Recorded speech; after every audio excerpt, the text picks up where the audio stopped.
కృష్ణా జిల్లాల విషయంలో తెలంగాణకు అన్యాయం జరుగుతోందని మాజీ మంత్రి సూర్యాపేట ఎమ్మెల్యే జగదీష్ రెడ్డి ఆరోపించారు. పోతిరెడ్డిపాడు ద్వారా ఆంధ్రప్రదేశ్ ప్రభుత్వం భారీగా నీటిని తరలిస్తోందని విమర్శించారు.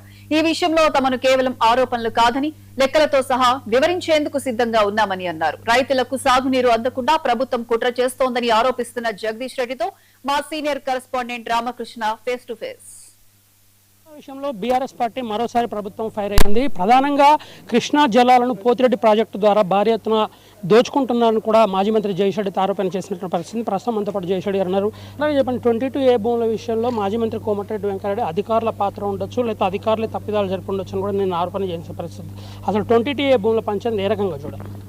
అధికారులు ఎప్పుడు కూడా మంత్రులు ప్రభుత్వం చేసిన నిర్ణయాల ప్రకారం పనిచేస్తారు.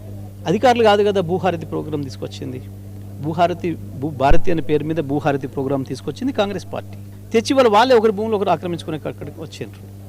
ఇవాళ చివరికి ఎక్కడికి పోయినరు? వీళ్ళు చేసిన పనులు వాళ్ళ సొంత మంత్రులు, వాళ్ళ ఎమ్మెల్యేలు వాళ్ళ భూముల్ని కూడా నిషేధిత జాబితాలో పెట్టి ఒకరిద్దరు అధికారం పడ్డ ముఖ్యమంత్రి తన ఎమ్మటుండే 2-3 మంత్రులు తోటి మంత్రులను కూడా తినేసే స్థితికి వచ్చిండ్రు. వాళ్ళ భూముల్ని కూడా తీసుకొని లాక్కునే ప్రయత్నం మొదలుపెట్టిండ్రు. దీంట్లో ఇవాళ ఎక్కడ ఆదిలాబాద్ వరకు, అటు భద్రాచలం వరకు, ఇటు జైరాబాద్ వరకు, అటు ఆలంపూర్ వరకు ఎక్కడ చూసినా ప్రతి గ్రామంలో పెట్టిండ్రు. ధరణి మీద మాట్లాడినరు. ధరణి మీద ఎక్కడన్నా వచ్చినా ఇటువంటి మా భూమిలో గుంజుకున్నాడని కానీ మమ్మల్ని పిలిచి బ్లాక్మెయిల్ చేస్తున్నాడని మాట్లాడిండా? 1 ఎకరం వీందో మందన్న అయిందా? కాలే కదా ఎవరిది కూడా అన్నాడు. కేసీఆర్ గారు భూమికి రైతు మాత్రమే యజమాని కావాలి, రైతే రాజు కావాలి, రైతు యొక్క ఏలు అద్దితేనే, రైతు కంటి చూపుతో చూసి చెప్తేనే భూమి మారాలి పట్టా అని చెప్పి తీసుకొచ్చింది ధరణి. దానికి కాదు అని చెప్పి దాంట్లో దోపిడీకి అవకాశం లేకుండా చేసిండు కేసీఆర్ అని చెప్పి ఓ భూభారతి అనే పేరు మీద ఈ భూహారతి కార్యక్రమాన్ని తీసుకొచ్చిండ్రు. అదే 22A, ఇంకోటి కాదు.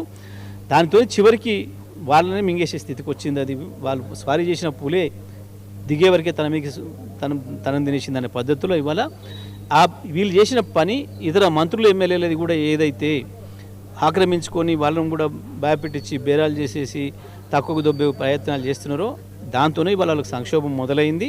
ఇవాళ అది మనకు స్పష్టంగా కనబడుతుంది. సో మీరు చెప్పండి, ఫైనల్గా ఆగస్టు సంక్షోభం అనేది ఇంతకుముందు కూడా మీరు కామెంట్ చేశారు.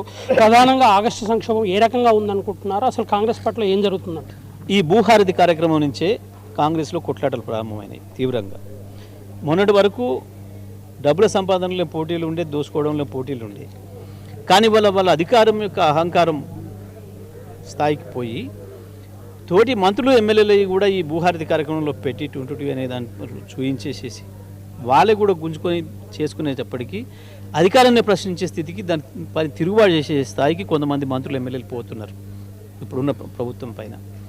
సో బహుశా దాంట్లో భాగంగానే కావచ్చు ఇలా ముఖ్యమంత్రి ఆడదంగా పోయినోడు, అమెరికా పోతరం పోయినోడు సగంలో మళ్ళీ వస్తున్నాడు. ఈ కేంద్ర ప్రభుత్వ అనుమతి అని ఉత్త డ్రామాలు. ఎందుకంటే లండన్ పోవడానికి అనుమతి ఇచ్చిన వాళ్ళు అసలు షికాగో పోవడానికి అనుమతి ఇయ్యరా? ఒక్క అడిగేస్తే అవతల నేనే పడేది. ఇది ఇలా పోయింది ఏంది? ఆయన అమెరికాకు పోతుంది, ఆఫ్రికాకు పోతే ఈయన పోయి నష్టమైంది. మోడీకి ఎందుకు ఆపుతాడు? ఇదంతా డ్రామా కంపెనీ.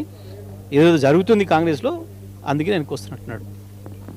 మొత్తంగా కాంగ్రెస్ పార్టీలో ప్రస్తుతం నెలకొన్న తాజా పరిస్థితులు కావచ్చు, లేకపోతే రైతులకు సంబంధించిన అంశాలపై కూడా బీఆర్ఎస్ పార్టీకి సంబంధించి కేసీఆర్లతో పూర్తి స్థాయిలో చర్చించిన తర్వాత దీనిపై ప్రత్యక్షంగా కార్యాచరణ ప్రణాళిక కూడా రూపొందించి రైతాంగాన్ని చైతన్యం చేసి ఈ నీటి కేటాయింపు విషయంలో కూడా ఖచ్చితంగా పోరాటాలు ఉధృతం చేస్తున్నామని కూడా జగదీష్ రెడ్డి చెబుతున్న పరిస్థితి ఉంది.